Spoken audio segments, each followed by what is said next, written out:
Adesina was a beautiful, kind-hearted young woman who had finally found the love of her life, Tariro.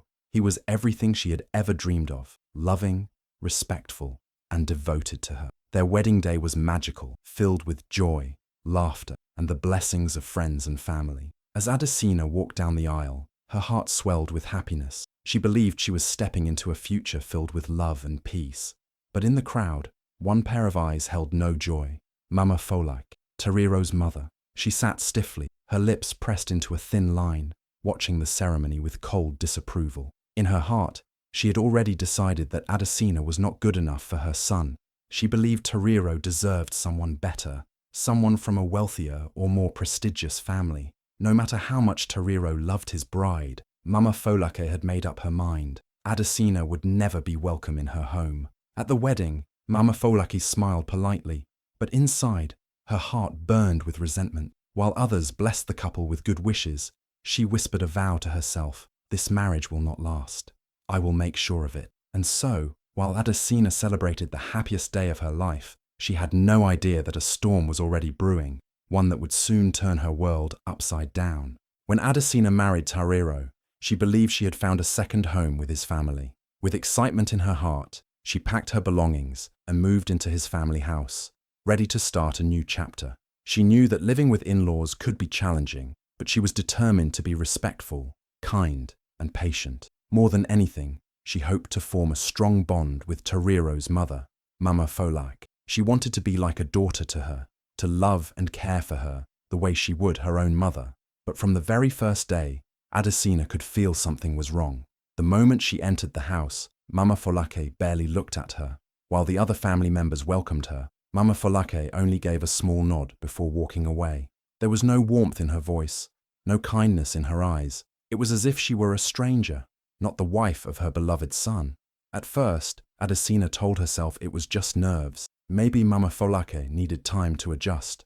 She tried to ignore the cold looks, the sharp sighs whenever she spoke, and the way Mama Folake always found a way to leave the room whenever she entered. But as days turned into weeks, the hostility became impossible to ignore. Mama Folak refused to acknowledge her as a daughter-in-law. She would never call her by name, always referring to her as that woman. Whenever Adesina tried to help in the kitchen, Mama Folak would push her aside. "Don't touch that! You don't even know how to cook properly," she would snap. If Adesina cleaned the house, Mama Folak would inspect every corner, shaking her head in disapproval. Nothing Adesina did was ever good enough. At mealtime, Mama Folak would serve everyone food except her. When Tariro asked why, his mother would sigh dramatically and say, "I didn't know she was part of this family." Tariro would quickly fix her a plate, but the message was clear. She was not welcome. Mama Folaki didn't stop at small insults.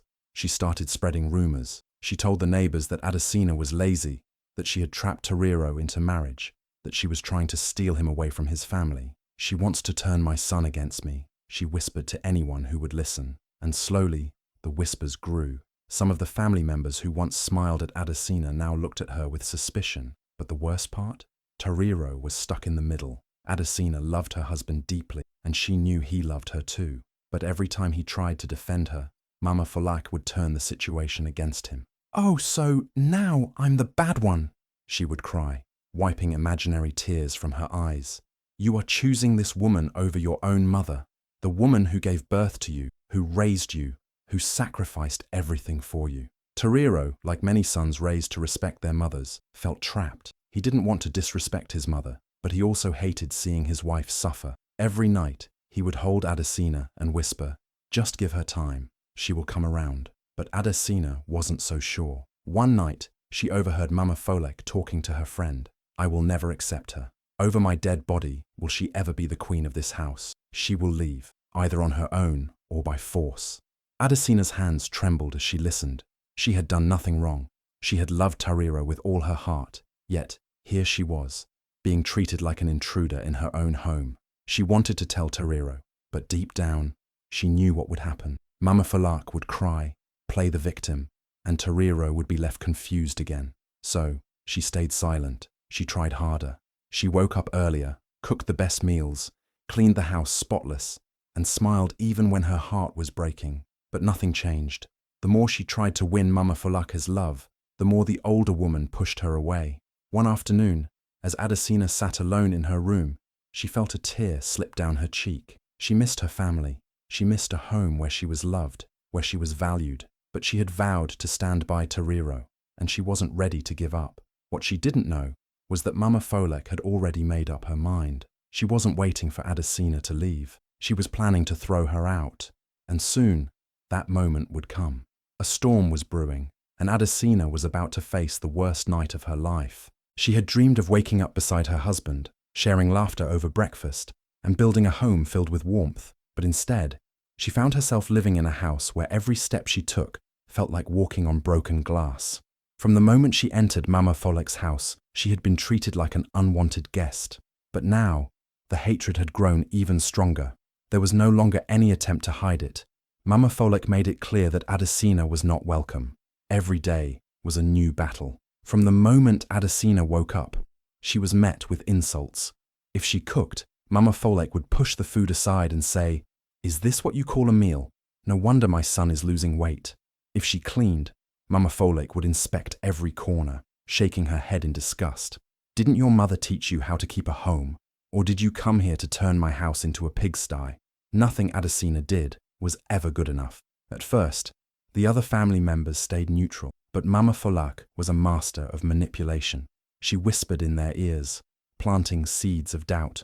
She told them Adesina was lazy, disrespectful, and only using Toriro for his money. Soon, the whispers spread, and the warm smiles Adesina once received turned into cold stares. She was no longer just an outsider, she was an enemy. The rumors didn't stop within the house. Mama Folek took it upon herself to ruin Adesina's reputation outside as well. She told neighbors and friends, "I warned my son not to marry her. She is destroying this family. She wants to take my son away from me." Some people believed her. Others, who once admired Adesina, now looked at her with pity. "That poor girl," they would say. "She married into the wrong family." Adesina tried to hold on. She loved Toriro. She reminded herself why she had married him in the first place. His kindness, his love, his promises. But love alone was no longer enough to keep her strong.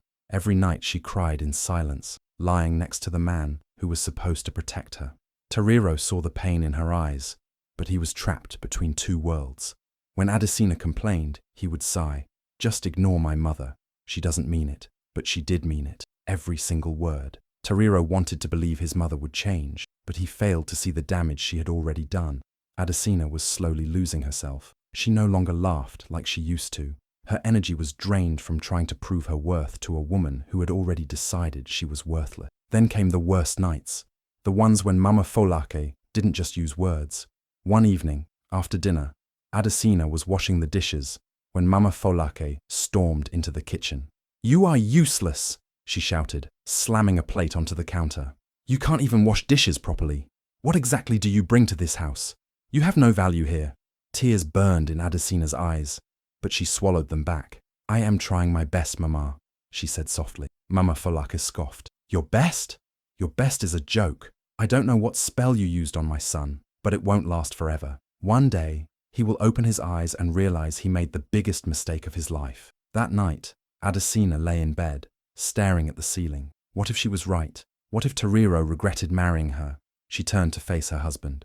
"Toriro, do you really love me?" she asked, her voice barely above a whisper.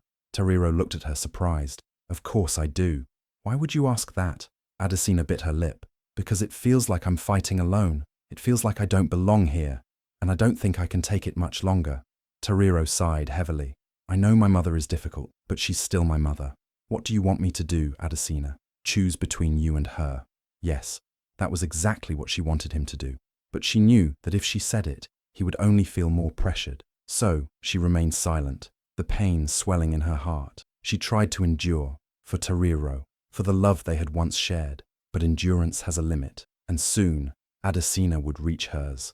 Adesina never thought the day would come when she would be thrown out of her own home like a stranger. She had endured so much, insults, cold stares and endless humiliation, all because she loved Toriro. She had believed that if she stayed strong, things would get better.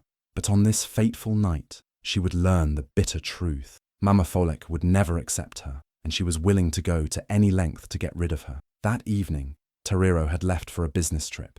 It was the perfect opportunity. Mama Folek had been waiting for a moment like this, a time when her son wouldn't be around to protect his wife. Adesina was in the kitchen washing dishes when she heard heavy footsteps behind her. She turned to see Mama Folek standing in the doorway, her face filled with fury.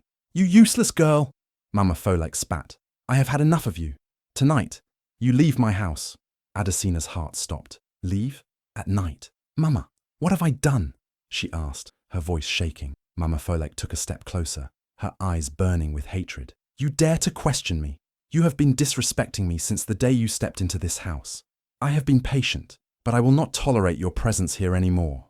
Adesina was shocked. This was a lie. She had never disrespected Mama Folek. In fact, she had spent months enduring pain in silence, hoping to earn even a little bit of her love. "Please, Mama," she whispered, tears welling up in her eyes. "I have nowhere to go. Toriro isn't here. Can we talk about this when he returns?" Mama Folake let out a cruel laugh. "Talk? You think my son will save you?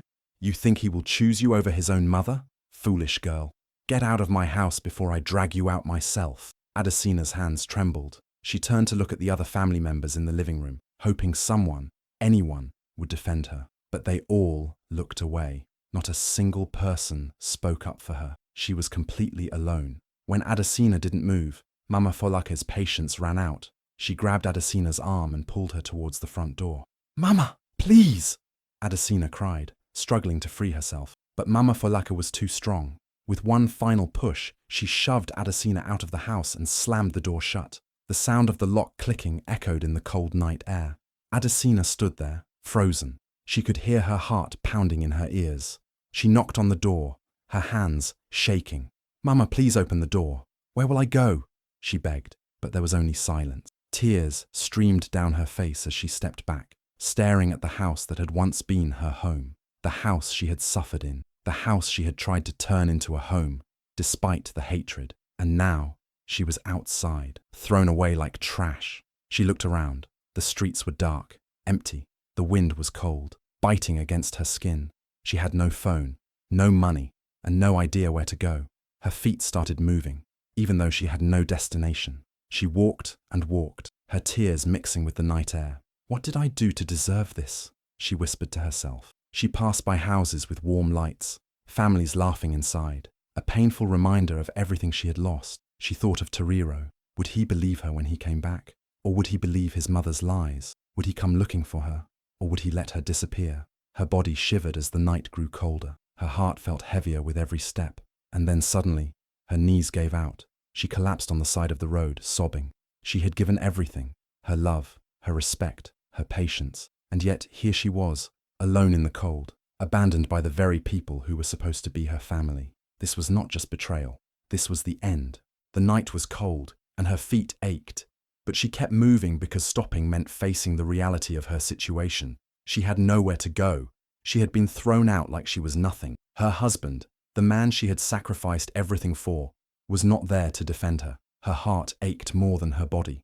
As dawn broke, her strength finally gave out. She collapsed near a small village, exhausted, cold, and hungry.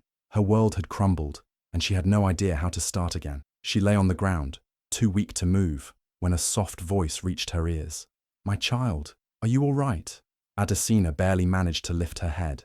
Standing over her was an old woman, her face full of kindness and concern. "Come, let me help you," the woman said gently. Too weak to resist, Adesina allowed the woman to lift her up and guide her into a small, cozy house nearby. The woman introduced herself as Mama Bintu. She gave Adesina warm food, a blanket, and a place to rest. For the first time in a long time, Adesina felt safe. Days passed, and Mama Bintu took care of her like a daughter. She didn't ask too many questions, only telling Adesina, "Sometimes life breaks us, but that doesn't mean we stay broken." Adesina's heart was still heavy with pain, but she knew she couldn't live in sorrow forever. "What do I do now, Mama Bintu?" she asked one evening. Mama Bintu smiled. "You start again, my dear. You are stronger than you think." Those words stayed with Adesina. Slowly she started helping Mama Bintu around the house.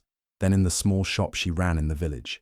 She learned how to sell, how to manage money, and how to talk to customers. It wasn't easy. Some days, the pain of her past felt too heavy, but she refused to give up. She started saving little by little. Mama Bintu encouraged her, teaching her not just business skills, but also how to believe in herself again. Months passed, and Adesina transformed. She was no longer the helpless woman who had been thrown out in the middle of the night. She was strong, independent, and ready to build a new life. And one day, she would make sure the world saw the woman she had become.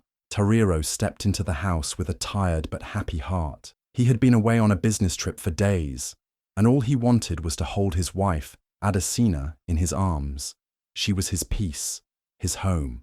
But as he walked through the house, something felt wrong.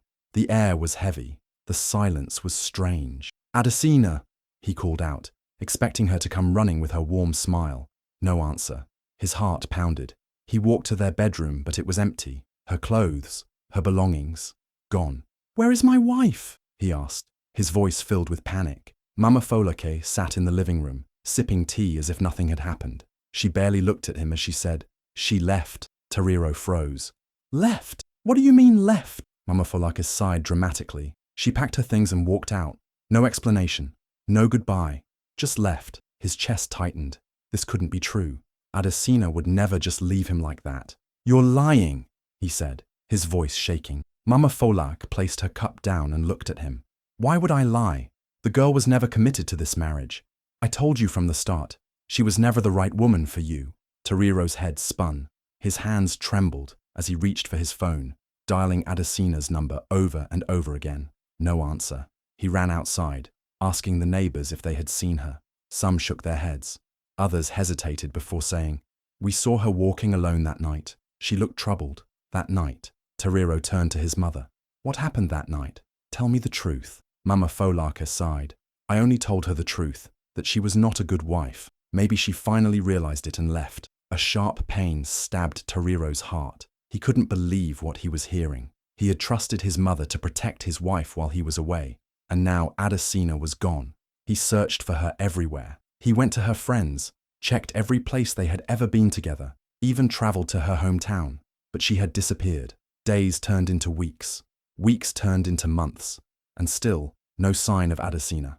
Tariro fell into a deep depression. He stopped smiling. He barely ate. He hardly spoke. His world felt empty without her. "You need to move on," Mama Folak said one evening, sitting beside him. "She was never meant for you.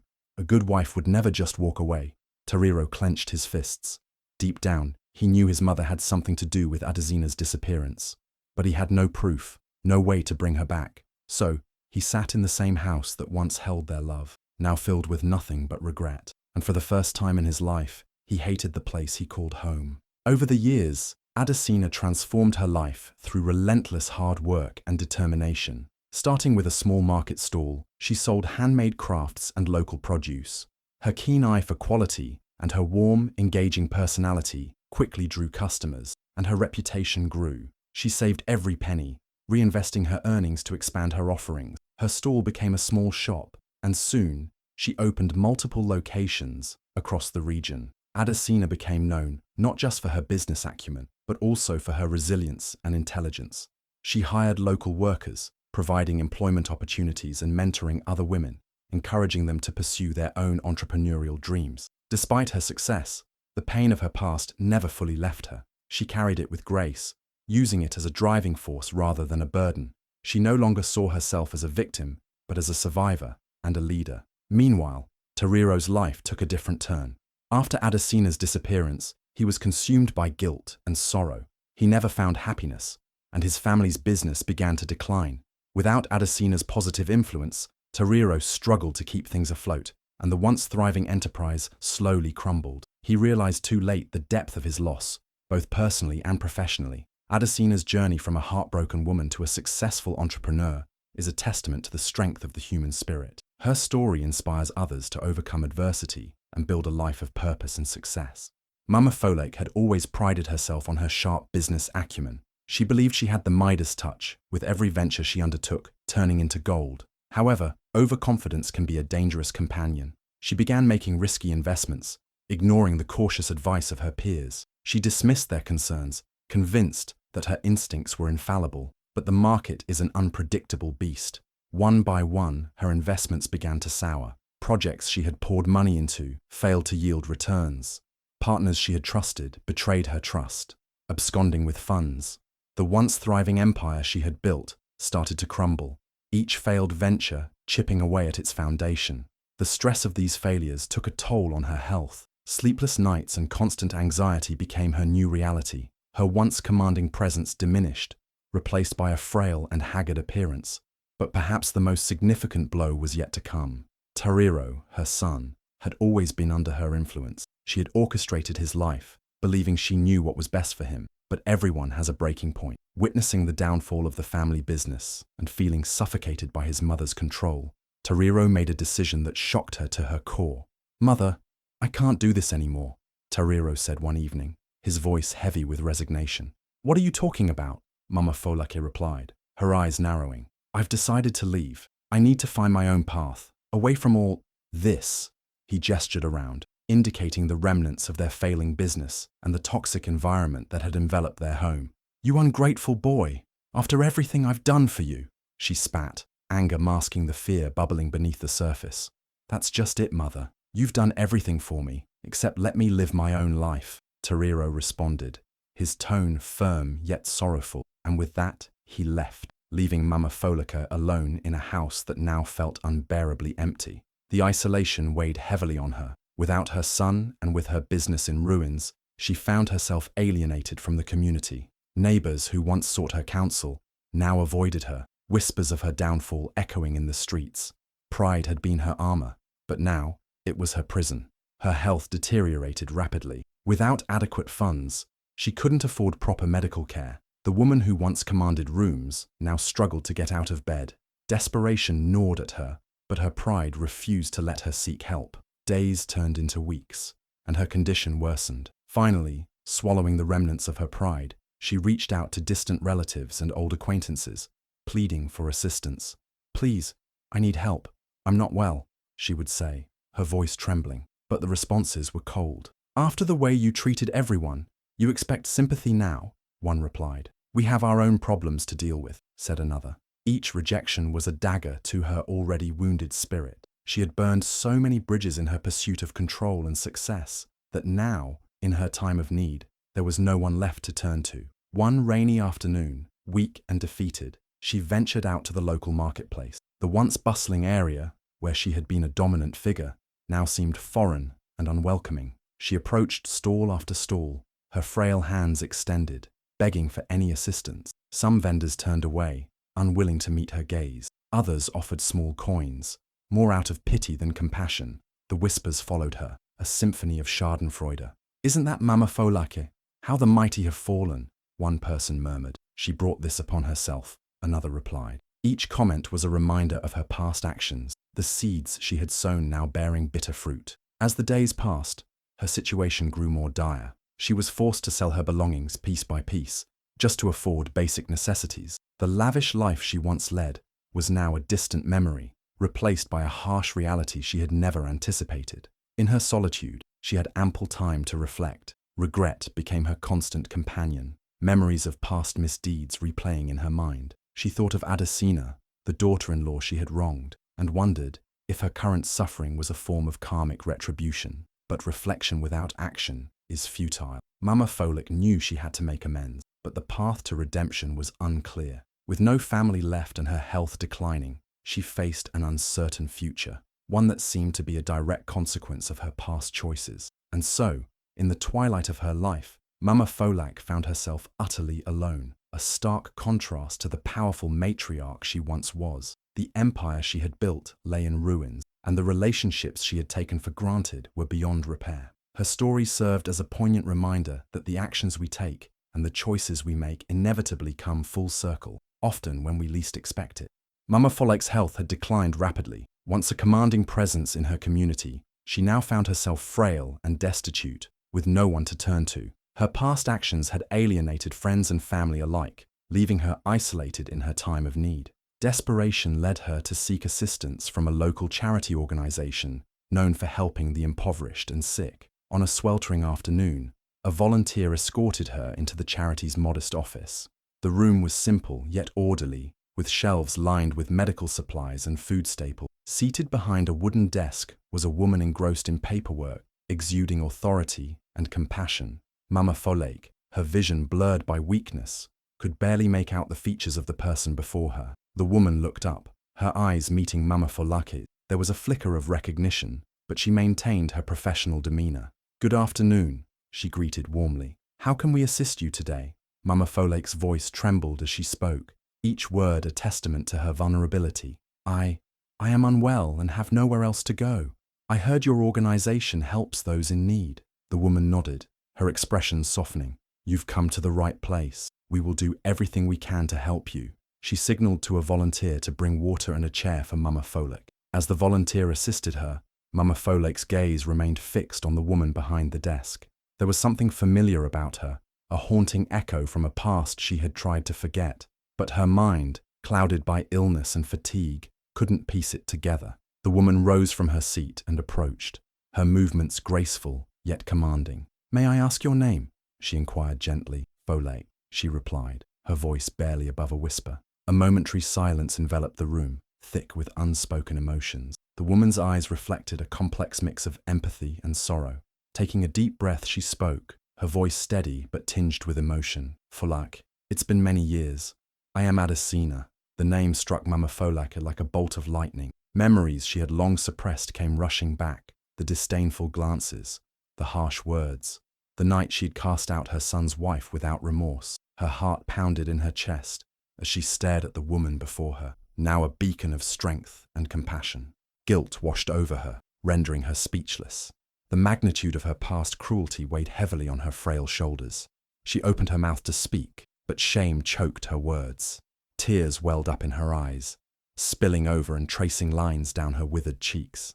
Adesina observed the turmoil in Mama Folake's eyes, understanding the unspoken apology. She knelt beside her, reaching out to clasp the older woman's trembling hands. "The past is behind us," she said softly. "Right now, let's focus on getting you the care you need." Mama Folake could only nod, her voice lost to the overwhelming emotions coursing through her. In that moment, she realized the true cost of her past actions, not just the loss of her family and status, but the erosion of her own humanity. Yet, here was Adesina, the woman she had wronged so deeply, offering her a lifeline without hesitation. The volunteers, sensing the gravity of the moment, discreetly busied themselves with preparations to assist Mama Folake. They arranged for medical attention, nutritious meals, and a comfortable place for her to rest. Throughout the process, Adesina remained by her side, a steady and comforting presence. As days turned into weeks, Mama Folake's health began to improve under the diligent care of the charity's team.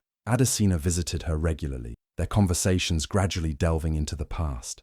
Mama Folake, though still burdened by guilt, found solace in Adesina's forgiveness. She learned of Adesina's journey, how she had rebuilt her life, channeling her pain into purpose, and rising to a position where she could help others. The community, upon learning of Mama Folake's plight and Adesina's unwavering support, marveled at the turn of events. It became a poignant tale of redemption and the transformative power of compassion. Those who had once shunned Mama Folake now approached with empathy, inspired by Adesina's example. In time, Mama Folake found a renewed sense of purpose.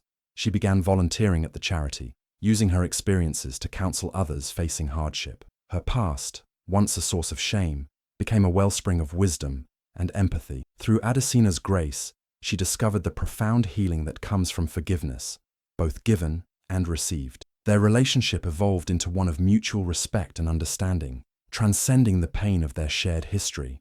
Adesina's capacity to forgive not only healed old wounds, but also paved the way for a future where love and kindness prevailed over bitterness and regret. Mama Folake's hands trembled as she looked at the woman before her. She had been expecting a stranger's kindness, but instead, she found herself face to face with the person she had wronged the most.